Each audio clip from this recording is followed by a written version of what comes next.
Hello everyone, today we're gonna see how to add calendar in Google Sheets. Hello everyone, today we're gonna see how to get Gemini API key. Firstly, open Google in your browser, then click the sign in button at the top right corner. Enter your Google credentials to log in, then visit Google AI Studio. Click on the Gemini API tab. Alternatively, select Learn More about the Gemini API to access the API page directly. On the Gemini API page, locate and click the Get API Key button. A pop-up window will appear with Google API's Terms of Service.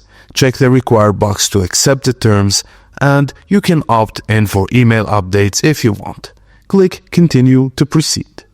Now click the Create API Key button and choose whether to create the API key in a new project or an existing one. Your API key will be generated automatically. It's important to copy and store your API key securely. You'll need it for authentication when making API requests.